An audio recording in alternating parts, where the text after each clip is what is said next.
Hello viewers, good time. বরাবরের মতোই আপনাদের সাথে আছি আমি অর্ণব হাসান।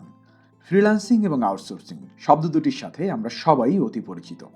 প্রায় প্রতিদিনই বিভিন্ন মাধ্যমে এই শব্দ দুটি আমাদের সামনে আসে, কিন্তু কখনোই আগ্রহ নিয়ে জানা হয়নি আসলেই বিষয়টা কি। এমন আছেন অনেকেই, আবার অনেকেরই ধারণা শব্দ দুটি একই, একটি অন্যটির সিনোনিয়াম। যদিও আমিও একসময় এমনটাই ভাবতাম। তাই আজ আমি কথা বলবো ফ্রিল্যান্সিং এবং আউটসোর্সিং নিয়ে। আমার এই ভিডিওতে আপনারা জানতে পারবেন ফ্রিল্যান্সিং এবং আউটসোর্সিং কি, কিভাবে করা হয় এবং কোথায় করা হয়। তো চলুন জেনে নেওয়া যাক। আমরা প্রথমেই জেনে নেব আউটসোর্সিং কি। কোনো ব্যক্তি বা প্রতিষ্ঠান সময় স্বল্পতার কারণে বা খরচ কমানোর জন্য কোনো একটি কাজ নিজে না করে চুক্তিভিত্তিক বাইরের কোনো সোর্সের মাধ্যমে করালে সেটাকেই আউটসোর্সিং বলা হয়। একটি ছোট্ট উদাহরণ দিয়ে যদি বলি, ধরুন আমার ব্যক্তিগত ওয়েবসাইটের জন্য আমি একজন কন্টেন্ট রাইটারের মাধ্যমে 5টি কন্টেন্ট লিখে আনলাম। এক্ষেত্রে আমি যেটা করলাম সেটাই আউটসোর্সিং, এবং ওই কন্টেন্ট রাইটার যেটা করলো সেটাই ফ্রিল্যান্সিং।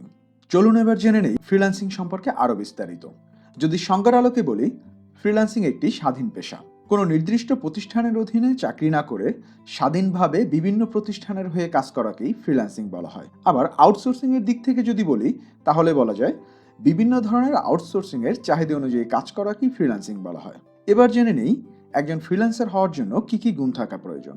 আমার মতে ফ্রিল্যান্সিং এ নিজের ক্যারিয়ার করার জন্য 3টি গুণ অবশ্যই থাকা প্রয়োজন। আমি শেষ দিক থেকে শুরু করছি। প্রথমেই বলবো ইংরেজি দক্ষতার কথা। যেহেতু ফ্রিল্যান্সিং মার্কেটে একজন ফ্রিল্যান্সারকে কম্পিউটার এবং ইন্টারনেট নিয়ে কাজ করতে হয়, তাই এক্ষেত্রে ইংরেজি দক্ষতা একটি গুরুত্বপূর্ণ বিষয়।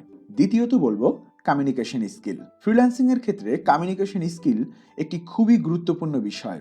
একজন ফ্রিল্যান্সারের কমিউনিকেশন স্কিল যত ভালো হবে ফ্রিল্যান্সিং ক্যারিয়ারে সে তত সফল হবে, এবং ভালো কমিউনিকেশন স্কিলের জন্য ভালো ইংরেজি জানা খুবই প্রয়োজন। At last but not at the least, special skill বা বিশেষ দক্ষতা একজন ফ্রিল্যান্সারের জন্য এটি সবথেকে গুরুত্বপূর্ণ বিষয়। ফ্রিল্যান্সিং মার্কেটে একজন ফ্রিল্যান্সার মূলত তাদের স্কিল সেল করে, তাই একজন ফ্রিল্যান্সার হওয়ার জন্য আপনাকে অবশ্যই ফ্রিল্যান্সিং মার্কেটের কোনো না কোনো একটি কাজে বিশেষ দক্ষতা অর্জন করতে হবে। যেহেতু আমি বাংলাদেশের প্রেক্ষিতে কথা বলছি, তাই আমাদের দেশের ফ্রিল্যান্সাররা যে সকল বিষয়গুলো নিয়ে বেশি কাজ করে সেগুলোই সংক্ষেপে উল্লেখ করছি।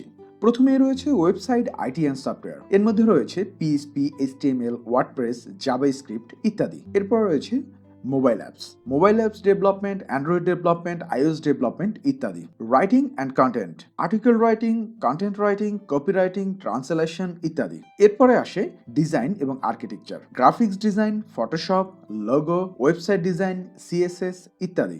Data entry and admin, data entry, data processing, web research ইত্যাদি। এরপরে রয়েছে ডিজিটাল মার্কেটিং, যার মধ্যে রয়েছে SEO, social media marketing, affiliate marketing এবং বিভিন্ন ধরনের ইন্টারনেট মার্কেটিং এর কাজগুলো। মূলত এই বিষয়গুলো নিয়ে আমাদের দেশের ফ্রিল্যান্সাররা সব থেকে বেশি কাজ করছেন। এছাড়াও ফ্রিল্যান্সিং মার্কেটে রয়েছে আরো অসংখ্য ক্যাটাগরি। এবার জেনে নেব ফ্রিল্যান্সিং মার্কেট সম্পর্কে বা ফ্রিল্যান্সাররা কোথায় কাজ করেন। নতুন এবং পুরাতন মিলিয়ে বর্তমানে প্রায় শতাধিক ফ্রিল্যান্সিং মার্কেট প্লেস রয়েছে। এদের মধ্যে জনপ্রিয় কিছু মার্কেটের নাম নিচে তুলে ধরা হলো, যেমন Upwork, Fiverr, Freelancer, PeoplePerHour, 99 design, guru.com ইত্যাদি। এই মার্কেট প্লেসগুলোতেই বাংলাদেশ থেকে সব থেকে বেশি কাজ করা হয়। যদিও আপওয়ার্ক অ্যাপ্রুভাল অলরেডি বাংলাদেশে বন্ধ করে দেওয়া হয়েছে, তবে পুরাতন অ্যাপ্রুভড অ্যাকাউন্ট দিয়ে কাজ করা যাবে, কিন্তু বাংলাদেশ থেকে নতুন কোনো অ্যাকাউন্ট অ্যাপ্রুভড হবে না। অথচ এই আপওয়ার্কে একসময় আমাদের দেশে আলাদা কান্ট্রি ম্যানেজার ছিল।